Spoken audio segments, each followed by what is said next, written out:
Congratulations on becoming the new champion. You are now the strongest trainer in the entire region. Now let's record the team that you battled all those trainers with. I'm sure that you used some of the most elite Pokemon known to man.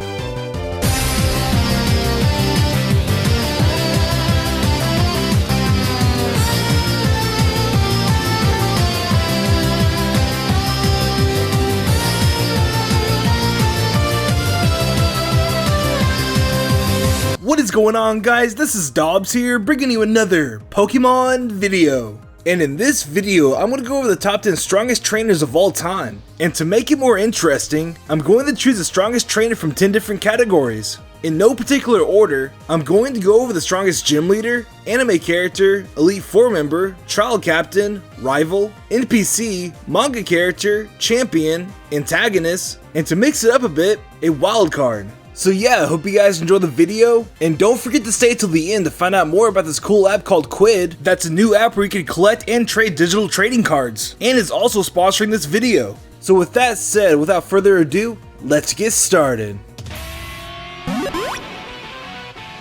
Leading in at number 10 for the strongest gym leader, we have, well, it came down to 3 trainers who in different circumstances could be considered the strongest. Here, let me explain.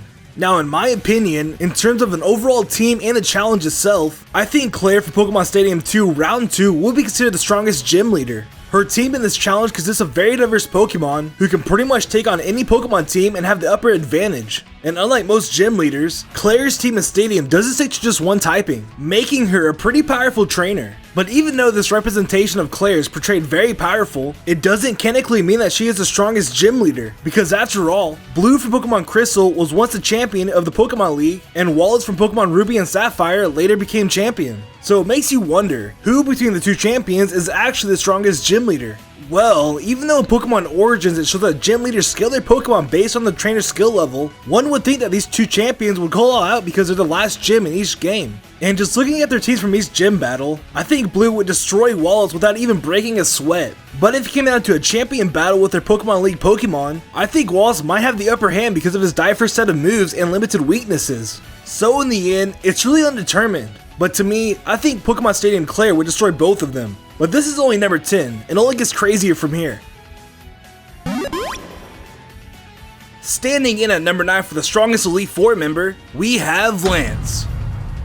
Now to me, Lance was the obvious choice for the spot because of course, he was the original champion of the Pokemon League before Blue defeated him. And during that era, Fairy typing hadn't been discovered yet, so his Dragon type Pokemon dominated most team compositions. Even Red, the legend himself, had enough confidence in Lance to take over the Pokemon League while he took a leave of absence to train at Mount Silver. But you probably already knew all of this. So to put Lance's power into more perspective, it is said on Bulbapedia that Lance battled Professor Kukui and apparently won. And Professor Kukui isn't some ordinary pushover, because this is the same guy who created the Pokemon League in the Alola region, reigns over the Battle Royale Dome under his mass alias, the Mass Royale, and was powerful enough to overpower the Elite Four and act as standing champion before Sun and Moon arrives. So Lance defeating this powerful professor is actually a very impressive accomplishment. Not to mention that he was able to evolve 3 Dragonairs before level 55 in Pokemon Crystal, which is a pretty unique skill that not many trainers can do.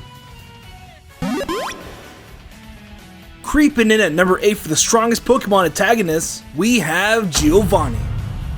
Now during the creation of this list, I was torn between Greevil from Pokemon Coliseum and Giovanni from the mainstream Pokemon games. What made Greevil so tempting was for the fact that he is the only trainer in existence to have the title Grand Master. Also, he had a full party of Shadow Pokemon including the 3 legendary birds. And if you didn't know, Shadow Pokemon moves are super effective to all Pokemon types, so going against Greevil with normal Pokemon was a very difficult challenge. But what really convinced me to choose Giovanni over Greevil was because of his history with Mewtwo. Not only did Giovanni create the strongest Pokemon of all time, he managed to manipulate him and control him for his own use. So for a period of time, Giovanni could have been considered the strongest Pokemon trainer just for the sheer fact that he had Mewtwo. Not to mention that his position as the leader of Team Rocket gives him even more power in terms of social status. No wonder Giovanni is the only person to have the trainer class boss, because he is a pure badass.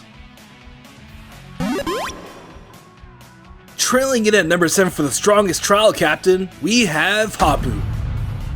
Now, most people would assume that Ace, Aurora, Hala, and Olivia are the strongest trial captains just because they're part of the Elite Four in the Alola League. But this would be a misconception because, in my opinion, I think Nanu and Hapu would both outrank the 3 Elite Four members in different ways. Starting with Nanu, this retired international police officer, which is also an island kahuna, had a major role in stopping the Ultra Beasts that invaded Alola. On top of that, Professor Kukui acknowledges his power by offering a position in the Pokemon League as one of the Elite Four. But Nanu, being his badass self, declined the offer because, just like any retired old man, he wasn't interested since he wasn't obligated. But even though Nanu was offered a position to be an Elite Four member, was chosen by a guardian deity to be the Island Kahuna, and was once an international police officer who fought the Ultra Beast, I think Hapu just barely comes on top as the strongest trial captain of Alola. Only around 20 years old, this young girl was chosen by Tapu Fini to succeed her grandfather as the island's kahuna. And you gotta keep in mind, there are only 4 kahunas in the entire Alola region, and most of them are adults. So Hapu being offered and taking this honor at such a young age is quite astonishing.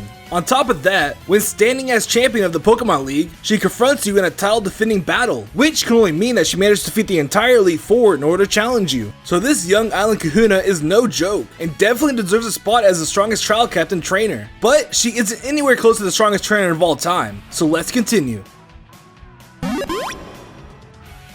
Fighting his way in at number 6 for the strongest rival, we have Blue. Now, Blue from the original Pokemon games really set the standard for what a rival should be to the main character. Someone who's always competing to be better than you, and holding their respect until they're beaten in the final battle. Not only did Blue push Red to be a legendary Pokemon trainer, he also managed to defeat the entire Elite Four and take champion to be the very first and only rival to obtain that honor. Nowadays, in my opinion, rivals are complete pushovers and don't really show any competitiveness to the main character. It's mostly just friends battling for the heck of it. But Blue, on the other hand, was very cocky, unfriendly, and showed no respect whatsoever to Red until that final battle in the Pokemon League. On top of that, Blue is not only the only rival to become champion, but he's the only rival to have his own gym. He is so strong, in fact, that it says in Bulbapedia that Blue doesn't take challenges unless his trainer has 7 badges, making himself a very sought after opponent to defeat. It's no wonder Red became one of the best trainers of all time. Blue probably pushed him harder than any rival from any game combined. But strangely enough, Blue is only ranked number 6 on this list, and the trainers to come are even more powerful. Computing in at number 5 for the wild card, we have Professor Oak from Pokemon Red and Blue. Now, the interesting thing about Pokemon Sun and Moon is that it has a lot of throwbacks to the original Pokemon games. If you ever wondered why Professor Kukui was chosen to be champion of the Alola League, you might be surprised to find out that the developers were probably inspired by the quote-unquote original champion for Pokemon Red and Blue. Stated in Bulbapedia, in the Generation 1 games, there was an unused trainer data for Professor Oak. This data would imply that the player was supposed to battle him at some point in the game. But the interesting detail about Professor Oak's unused trainer data was that the strength of his Pokemon was on par of the player's rival in the Pokemon League. Not to mention that all of his Pokemon were exactly identical to the ones used by Blue as champion, with the only exception that Professor Oak's Pokemon were higher leveled, which could mean that Professor Oak was originally meant to be champion. Further evidence that would prove this theory was that there was an email on Professor Oak's PC in which the Pokemon League issues a challenge to all trainers and specifically requests Oak to come visit them. Which kind of explains why Professor Oak randomly shows up after the player defeats Blue and literally shows you the champion room and enters your data. Exactly what every champion has done in every game released after Red and Blue. Pretty mind-blowing. Stopping in at number 4 for the strongest anime character, we have Tobias. Now, Tobias first appeared in the anime as a very mysterious person. No one really knew what this guy was capable of until he first battled in the Pokemon League. He is so strong, in fact, that he only needed to use Darkrai to not only get all 8 gym badges, but to pretty much win the entire Pokemon League, with the exception of facing Ash.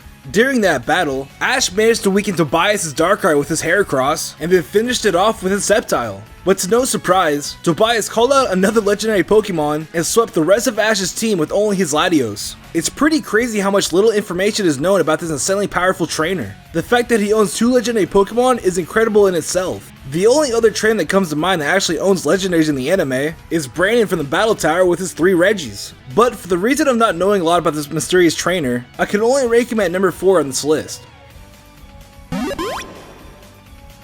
Standing in at number 3 for the strongest champion, we have Cynthia.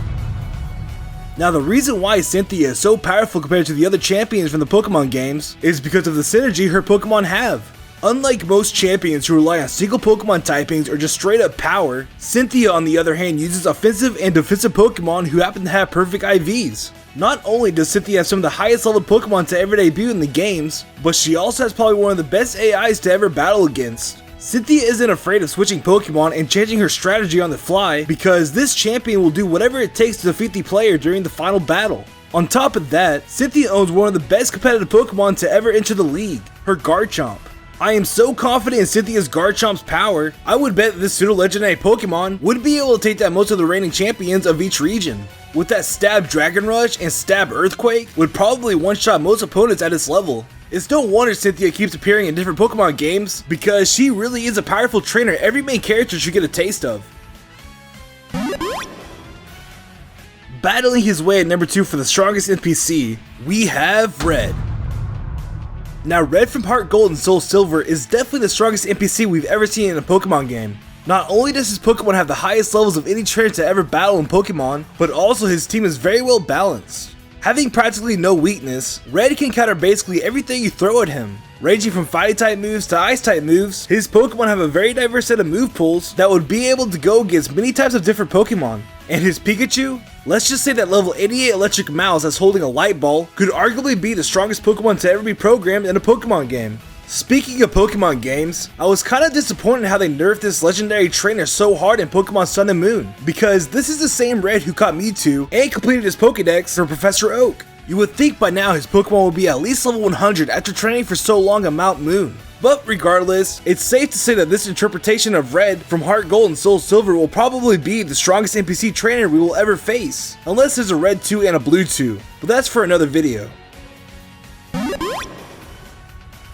Reading in at number 1 for the strongest manga character and the strongest Pokemon trainer of all time, we have Emerald.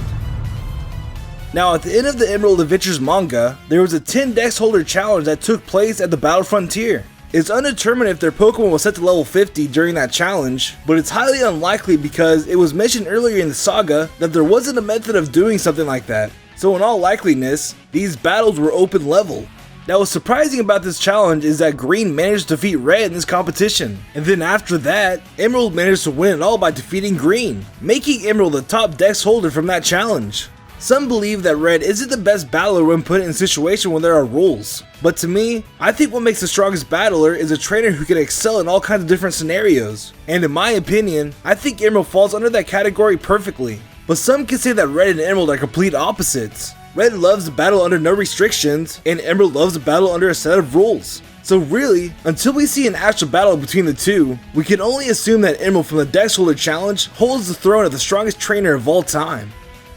So now you know. I hope you guys enjoyed the video. Be sure to leave a like if you did, I appreciate it a ton. And big shout out to Quid for sponsoring this video. Quid is a new app on iOS and Android where you can collect cool stickers, cards, and toys for free all on your phone. Just like emojis, Quid allows you to use these stickers in your messaging app to spice up the conversation with your friends. With over 1,000 stickers to choose from, Quid offers many different types of stickers that you can't find anywhere else. Ranging from shows like Rick and Morty, Bob's Burger, and even Family Guy, Quid has tons of digital stickers and toys that you can trade and play with. And just like in Pokemon, you can find super rare pulls when opening packs. But probably the best part about this app is that you can collect for free and expect new stickers to be released every day. Even Adventure Time and Steven Universe are coming soon too. So be sure to download Quid from the link down below in the description. And be sure to follow and trade with me at Dobbs. And also, if you're enjoying the channel, be sure to subscribe. And if you want to follow me on Twitter for fan interactions, video updates, and other cool stuff, follow me at Ethan Dobbs. And for the question of the day, who do you think is the strongest trainer in Pokemon? Be sure to let me know down below in the comments. I can't wait to see what you guys have in mind. And I'll see y'all next time. See ya.